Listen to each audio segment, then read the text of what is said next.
Bonjour et bienvenue dans notre podcast concernant les jeux à gratter. Vous l'avez compris via le titre, aujourd'hui on va parler des tickets à gratter françaises des jeux, de la FDJ. Est-ce que ces jeux sont truqués?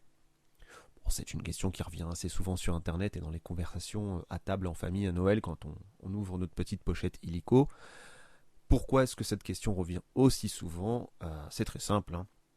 À moins de connaître un grand gagnant dans notre entourage, quelqu'un avec beaucoup de chance, en général, les gens que l'on connaît et nous-mêmes en tant que joueurs, nous gagnons très peu souvent, et des sommes très petites. Alors la plupart du temps, cet argument à lui seul suffit pour convaincre les gens que les jeux à gratter sont truqués. La réalité est tout autre et c'est plus compliqué que ça. Les tickets à gratter vous permettent de gagner très peu souvent. Et c'est normal puisqu'ils sont étudiés pour cela. Alors est-ce que cela suffit pour dire qu'ils sont truqués? Bien évidemment, la réponse est non. Ils ne sont pas truqués, mais ils sont étudiés pour vous faire gagner le moins souvent possible. Lorsque vous gagnez, et ça peut arriver, vous allez le remarquer vous aussi, comme nous, vous allez gagner de très petites sommes. C'est d'ailleurs parce qu'on gagne ces petites sommes d'argent qu'on a envie de rejouer à ces jeux, en espérant cette fois gagner le pactole, le gros lot, le jackpot, enfin bref, repartir avec une belle somme d'argent. Ce qu'il faut savoir, c'est que les chances de gagner à ces jeux à gratter vont de 20 à 35%, selon le ticket que vous allez choisir.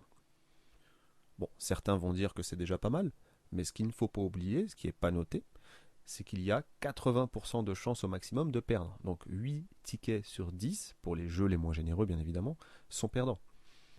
Est-ce qu'on a besoin de truquer un ticket à gratter? Non. Les probabilités en elles-mêmes suffisent à la Française des Jeux de gagner de l'argent, tout en permettant à certains joueurs de gagner de belles sommes, mais ça va être des joueurs très marginaux. Il y a néanmoins un petit problème dans ces tickets à gratter qui sont soulevés par le ticket en lui-même, c'est qu'au moment de votre achat de ces tickets à gratter, la plupart des lots, ou certains lots, selon la date de sortie du ticket et le numéro de lot, ont déjà été remportés. C'est-à-dire que, admettons, vous achetez un jeu à gratter cash d'un lot sur lesquels les lots de 500 000 euros ont déjà été gagnés.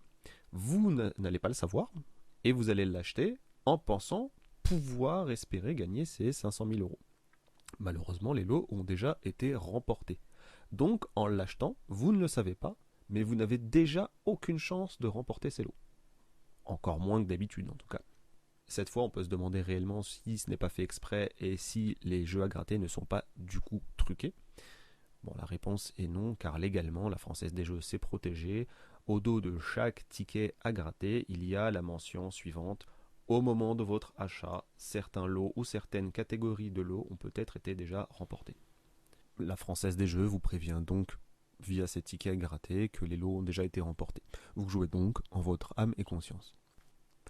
Pour conclure notre podcast, est-ce que la Française des Jeux truque ces jeux à gratter? La réponse est bien évidemment non. Les probabilités étudiées autour des tickets à gratter suffisent à elles seules pour enrichir l'entreprise et permettre à quelques joueurs de gagner de coquettes sommes afin d'inciter d'autres joueurs à jouer.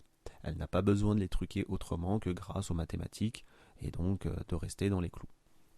Merci à tous d'avoir suivi ce podcast. Vous retrouverez dans la description le lien qui m'a servi à faire ce podcast avec vous.